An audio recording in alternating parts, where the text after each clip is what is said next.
Hello everyone, SS how chemistry में आप सभी का स्वागत है। तो लास्ट टाइम डिस्कस कर रहे थे मेटल एंजाइम्स के बारे में। ठीक है, मैंने आपको बताया था कि मेटल एंजाइम्स क्या होता है। उसमें जो है कार्बोनिक एनहाइड्रेज और कार्बोक्सीपेप्टाइड के बारे में डिस्कस किया था। इस वीडियो में बात करेंगे एलएडीएच के बारे में, लीवर अल्कोहल डिहाइड्रोजनेस एंजाइम। ठीक है, अगर मैं कहूँ इन शॉर्ट इसको हम जो है एलएडीएच एंजाइम भी लिख लेते हैं। ठीक है, लीवर अल्कोहल डिहाइड्रोजनेस, ठीक है, एंजाइम। तो हम आज इस वीडियो में डिस्कस करेंगे एलएडीएच एंजाइम के बारे में कि एलएडीएच एंजाइम होता है क्या, इसका स्ट्रक्चर कैसा है, इसका फंक्शन क्या है और क्या ये काम करता है। ठीक है, तो अगर मैं आप लोगों को बताऊं जो एलएडीएच एंजाइम है, जो इसका मेन फंक्शन क्या है, ये जो है अल्कोहल से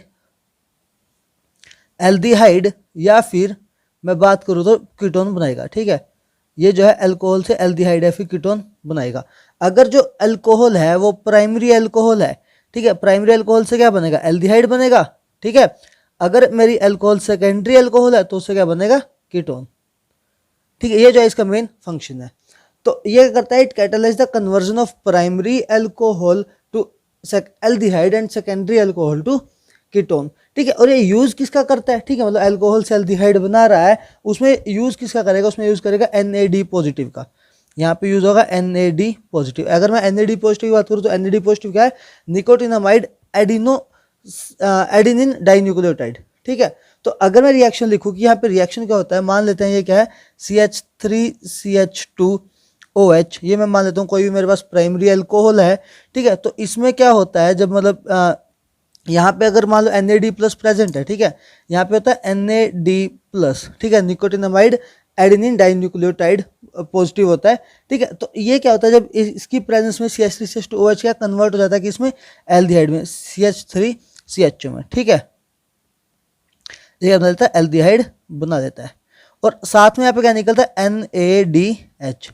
ठीक है, यहाँ पे जो है मतलब अगर मैं बात करूँ यहाँ पे NAD प्लस है, ये इसकी ऑक्सीडाइज्ड फॉर्म है, और NADH क्या है, ये रिड्यूस्ड फॉर्म है। ठीक है, क्यों, क्योंकि यहाँ पे देखो, यहाँ पे क्या हो रहा है कि जो अल्कोहल है, अल्कोहल से एल्डिहाइड बन रहा है, यानी कि अल्कोहल का क्या हो रहा है यहाँ पे, ठीक है, अल्कोहल का ऑक्सीडेशन हो रहा है जिससे एल्डिहाइड बन रहा है, और जो NAD प्लस है, NAD प्लस का क्या हो रहा है, यहाँ पे ऑक्सीडाइज्ड फॉर्म से रिड्यूस्ड फॉर्म में चेंज हो रही है। ठीक है, अगर मैं बात करूँ यहाँ पे सेकंड रिएक्शन, मान लीजिए तो जैसे प्राइमरी एल्डिहाइड था, ठीक है, अगर तो था प्राइमरी अल्कोहल, सॉरी, तो उससे बना एल्डिहाइड।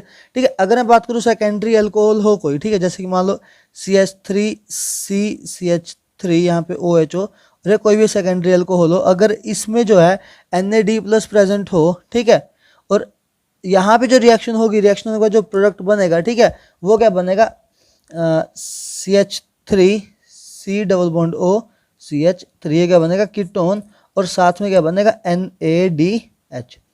ठीक है, अब देखो एक्चुअल में होता क्या है, पहले इसका स्ट्रक्चर देख लेते हैं, उसके बाद मैं आप लोगों को बताता हूँ कि होता क्या है। फिर हाँ, पहले इसका स्ट्रक्चर देख लेते हैं। इसका स्ट्रक्चर की बात करूँ तो इसका स्ट्रक्चर क्या होता है, देखिए।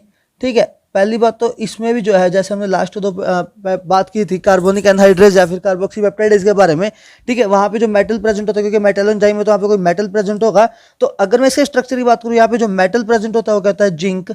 ठीक है, और जिंक के साथ, ठीक है, यहाँ पे जैसे कि वहाँ पे भी हम देखा जो टेट्रापेप्टाइड से, मतलब सॉरी, इनकी जो कोऑर्डिनेट नंबर था, कोऑर्डिनेशन नंबर 4 था। ठीक है, तो मैं यहाँ पे बात करूँ जिंक के साथ एक मोइटी अटैच होगी हिस्टिडीन की।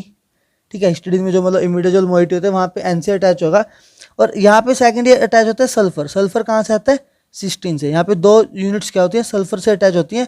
ठीक है, एक सिस्टीन का अमीनो एसिड है, ठीक है, जिसमें जो साइड चेन होती है वहाँ पे सल्फर ग्रुप होता है, SH ग्रुप होता है, तो वहाँ पे क्या है, सल्फर से अटैच होंगे। ठीक है, और अगर मैं बात करूँ फोर्थ वैलेंसी इसकी किसकी होगी, यहाँ पे जो होगा वाटर का मॉलिक्यूल होगा। ठीक है, ये होगा एलएडीएच का स्ट्रक्चर। ठीक है, अगर मैं यहाँ पे जिंक आयन की बात करूँ, ठीक है, जो जिंक होगा, जिंक यहाँ पे +2 फॉर्म में होता है। ठीक है, जिंक यहाँ पे +2 फॉर्म में होगा, और मैं बात करूँ टेट्राहेड्रल होगा, टेट्राहेड्रल फिर मैं इसको sp3 भी कह सकता हूँ। ठीक है, तो ये था इसके स्ट्रक्चर के बारे में कि जिंक जो है मतलब इसका कोऑर्डिनेशन नंबर 4 होगा। ठीक है, एक मतलब हिस्टिडीन सिस्टीन से अटैच होगा, और वहाँ पे फोर्थ मोइटी उसका OH मतलब वाटर का मॉलिक्यूल होगा। ठीक है, अब देखते हैं कि होता क्या है। ठीक है, जैसे मान लो आप लोगों को बताऊं, ठीक है, जैसे मान लो कोई भी ह्यूमन बीइंग या कोई भी अल्कोहल कंज्यूम करता है। ठीक है, तो अल्कोहल क्या, मान लो किसी ने अल्कोहल कंज्यूम की, तो मैं आप लोगों को बताता हूँ एक एक्चुअल मतलब क्या होता है कि कब अल्कोहल डिहाइड्रोजनेस एंजाइम वर्क में आता है। ठीक है, वो देखो, जैसे मान लो कोई भी अल्कोहल लेता है, तो अल्कोहल का थ्रू एलिमेंट्री कैनाल, मतलब जैसे कोई भी ड्रिंक करेगा अल्कोहल, ठीक है, तो क्या होगा, मतलब स्टमक में होगी, यहाँ से मतलब स्टमक में जाएगी, या फिर मैं बात करूँ स्मॉल इंटेस्टाइन में जाती है। ठीक है, और स्मॉल इंटेस्टाइन या स्टमक से ये जो है मतलब ब्लड में एब्जॉर्ब हो जाती है, क्योंकि देखो यहाँ पे ब्लड कैपिलरीज होते हैं, जैसे ही मतलब जो जैसे ये लोग जो है ब्लड जो है न्यूट्रिएंट्स की सप्लाई होती है, सेम वैसे ही जो है मतलब अगर अल्कोहल लिया तो अल्कोहल भी क्या होगी, ब्लड में जाएगी। ठीक है, और ब्लड क्या होता है, हमारा ब्लड कहाँ पे मतलब लीवर के पास जाता है, किस काम के लिए, ठीक है, डिटॉक्सिफिकेशन के लिए। ब्लड की क्या होती है, डिटॉक्सिफिकेशन होती है, जिसके लिए जो है लीवर के पास जाता है। तो अल्कोहल क्या है, वहां पे जो ब्लड में अल्कोहल प्रेजेंट है, इस अल्कोहल की भी डिटॉक्सिफिकेशन होगी। ठीक है, तो अल्कोहल की डिटॉक्सिफिकेशन कैसे होती है, मतलब क्या होता है, जो अल्कोहल होता है जब वो लीवर में पहुंचता है तो वहां पे डिटॉक्सिफिकेशन होती है। ठीक है, और यहाँ पे क्या अल्कोहल जो है एल्डिहाइड में कन्वर्ट हो जाता है। ठीक है, यहाँ पे कौन सा एंजाइम प्रेजेंट होता है, अगर मैं बात करूँ यहाँ पे जैसे हमने बात की अल्कोहल डिहाइड्रोजिनेज। ठीक है, मतलब मान लो जैसे अल्कोहल जो है एल्डिहाइड में कन्वर्ट हो गया। अगर मैं बात करूँ हम जो जनरली अल्कोहल जो हम कंज्यूम करते होते हैं इथेनॉल। ठीक है, अगर मैं यहाँ पे इथेनॉल की बात करूँ, अगर ये अल्कोहल इथेनॉल है यानी कि ETOH है, ठीक है, तो ये यहाँ पे एसिटाल्डिहाइड बनेगा। और आप लोगों को एक बात कहूँ, जो एसिटाल्डिहाइड है, acetaldehyde is more toxic. Acetaldehyde जो है ज़्यादा टॉक्सिक है एज कम्पेयर टू अल्कोहल, और ये जो है एज अ कार्सिनोजन भी काम करती है। कार्सिनोजन मतलब कार्सिनोजन एक्टिव, मतलब कैंसर कॉजिंग एजेंट भी जो है हम इसको एल्डिहाइड को कह सकते हैं, मतलब उसके भी फंक्शन होते हैं। तो क्या होता है, क्योंकि एल्डिहाइड भी जो है टॉक्सिक है, तो ये क्या होगा, एल्डिहाइड फटाफट जो है कन्वर्ट हो जाएगा एसीटेट आयन में। ठीक है, एल्डिहाइड जो है आगे एसीटेट आयन में कन्वर्ट हो जाएगा with the help of enzyme called aldehyde dehydrogenase. यहाँ पे जो एंजाइम होता है एल्डिहाइड डिहाइड्रोजिनेज। ठीक है, इस एंजाइम की हेल्प से क्या एसीटेट आयन में कन्वर्ट हो जाता है, और ये एसीटेट आयन फर्दर जो है मतलब CO2 या फिर वाटर में ब्रेक हो जाता है और बॉडी से बाहर आ जाता है। ठीक है, तो अब मैं बात करता हूँ देखो यहाँ पे इसके मैकेनिज्म के बारे में कि ये काम कैसे करता है। ठीक है, तो आप लोग देखिए यहाँ पे, ठीक है, ये देखो यहाँ पे आप फिगर में देख सकते हैं। ठीक है, अगर मैं बात करूँ लेफ्ट लोअर साइड पे, यहाँ पे LADH का स्ट्रक्चर बनाया हुआ है। ठीक है, तो LADH क्या करता है, इन द प्रेजेंस ऑफ, यहाँ पे अगर मान लो कोई भी अल्कोहल आ रही है, ठीक है, आप जो RCH2OH से रिप्रेजेंटेड है, तो किसी भी अल्कोहल की प्रेजेंस में क्या होगा, यहाँ पे जो वाटर का मॉलिक्यूल है उससे रिप्लेस हो जाएगा, और वहाँ पे क्या आ जाएगा, RCH2OH वहाँ पे अटैच हो जाएगा। ठीक है, तो जब ये RCH2OH जिंक आयन के ऊपर लगा, मतलब यहाँ पे जो है वाटर की रिप्लेसमेंट हुई। ठीक है, तो वहाँ पे क्या होगा, H आयन का लॉस होगा, क्योंकि यहाँ पे देखो OH की क्या होगी, 3 वैलेंसीज होगी ना, तो O के ऊपर पॉजिटिव आ जाएगा, तो H क्या करेगा, H will leave as H positive, जो है H पॉजिटिव की तरह निकल जाएगा, और सिंपल वहाँ पे जिंक के ऊपर OCH2R लग जाएगा। ठीक है, तो अब क्या होता है कि जब यहाँ पे क्या होता है, जो इस एंजाइम के साथ NAD+ भी प्रेजेंट होता है, इसकी एक्टिव साइट पे जो है NAD+ प्रेजेंट होता है। ठीक है, तो मतलब ये देखो साइड में NAD+ देखा रखा है, इसकी एक्टिव साइट पे प्रेजेंट है, तो NAD+ क्या करेगा, NAD+ वहाँ से एक H लेगा और NADH में कन्वर्ट हो जाएगा। यही जो है मतलब इस रिएक्शन की ड्राइविंग फोर्स है, क्योंकि NAD से जो है NAD+ से जो है NADH बनता है। तो यहाँ पे क्या होगा, जब एक H ये लेगा यहाँ पे, ठीक है, तो फिर दोबारा ऑक्सीजन मतलब यहाँ पे जो H यहाँ से लीव कर जाएगा, और वहाँ पे C+O प्रेजेंट हो जाएगा। मतलब यहाँ पे क्या होगा कि कार्बोनिल ग्रुप प्रेजेंट हो जाएगा, और O के ऊपर भी क्या आ जाएगा, फिर दोबारा से पॉजिटिव चार्ज आ जाएगा। ठीक है, अब यहाँ पे क्या होगा, वाटर की प्रेजेंस में यहाँ से एक कीटोन का मॉलिक्यूल, या फिर मैं बात करूँ एल्डिहाइड का मॉलिक्यूल जो है यहाँ से लीव कर जाएगा। ठीक है, और वाटर की में लीव कर जाएगा, और वहाँ पे जो वाटर रिप्लेस हो जाएगा। ठीक है, तो ये तो छोटा सा लाइफ इसका जो मतलब मैकेनिज्म था कि कैसे काम करता है। जस्ट यहाँ पे जो मतलब रिप्लेसमेंट होती है, सिंपल पहले मतलब जो है हमारा अल्कोहल होगा वाटर को रिप्लेस कर लेगा, फिर वो कीटोन में कन्वर्ट हो जाएगा, क्योंकि जो मेटल यहाँ पे जो एंजाइम है, एंजाइम के एक्टिव साइड पे NAD+ प्रेजेंट होता है, जो कि NADH में कन्वर्ट हो जाएगा, और फिर जो है एज जो है कीटोन एल्डिहाइड की फॉर्म में रिमूव हो जाएगा। ठीक है, ये था इसका मैकेनिज्म।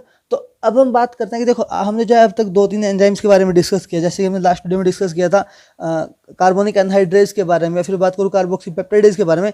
उन सब में हमने जो है डिस्कस किया था अबाउट जिंक, कि मतलब यहाँ पे जो है मतलब जिंक मेटल ही होता है। ठीक है, तो मेन फंक्शन क्या है, जैसे जिंक 2+2 फॉर्म में होता है, जैसे हमने अभी 3 एग्जाम्पल भी डिस्कस कर लिए, जिंक 2+2 फॉर्म में होता है। मतलब जिंक ही क्यों होता है, बाकी क्यों नहीं होते। अगर मान लो ऐसा कोई पूछ दे कि why only zinc +2 is present, मतलब आयरन +2 भी हो सकता है या कोई और भी हो सकता है जो प्रेजेंट हो सकता है, लेकिन जिंक ही क्यों होता है, क्यों, इसका आंसर क्या है, क्योंकि जिंक +2 क्या है, एक रिडॉक्स इनएक्टिव है। ठीक है, मतलब क्या, जिंक +2 की बात करें जो है रिडॉक्स इनएक्टिव। रिडॉक्स इनएक्टिव का मतलब क्या है कि ये किसी भी साइड रिएक्शन में पार्टिसिपेट नहीं करेगा। ठीक है, मतलब जैसे हमने अभी रिएक्शन की बात की, या फिर मतलब कार्बोनिक एनहाइड्रेज के बारे में भी जो रिएक्शन की बात की थी, तो वहाँ पे रिएक्शन में पार्टिसिपेट नहीं करता, मतलब लॉस ऑफ आयरन, मतलब जैसे जिंक जो है मतलब कन्वर्ट नहीं होता। अगर मैं आयरन की बात करूँ, आयरन क्या है, रिडॉक्स एक्टिव है। ठीक है, अगर वहाँ पे मेटल एंजाइम्स में आयरन प्रेजेंट होगा, ठीक है, तो रिडॉक्स एक्टिव पेयर है तो ये पार्टिसिपेट करेगा। इसका मतलब ये नहीं है कि आयरन वाले कोई भी मेटल एंजाइम नहीं होते, ये गलत है। आयरन वाले भी मेटल एंजाइम होंगे जो कि हम नेक्स्ट वीडियो में डिस्कस करेंगे, बट इनमें क्या होता है कि जिंक जो है रिडॉक्स इनएक्टिव, तो इसलिए मोस्टली बात करूँ मोस्टली एंजाइम्स में जो है जिंक वगैरह होता है, कहीं में मैग्नीशियम +2 भी होता है, ठीक है, वो अलग बात है। बट हाँ याद रखना जो जिंक +2 क्या है, रिडॉक्स इनएक्टिव है, ठीक है। तो आज की वीडियो में बस इतना डिस्कस करेंगे, नेक्स्ट वीडियो में हम बात करेंगे साइटोक्रोम्स के बारे में, ठीक है, साइटोक्रोम सी ऑक्सीडेज वगैरह हो गया, साइटोक्रोम P450 हो गया, ठीक है, उनके बारे में जो नेक्स्ट वीडियो में डिस्कस करेंगे, ठीक है। Thanks for watching this video.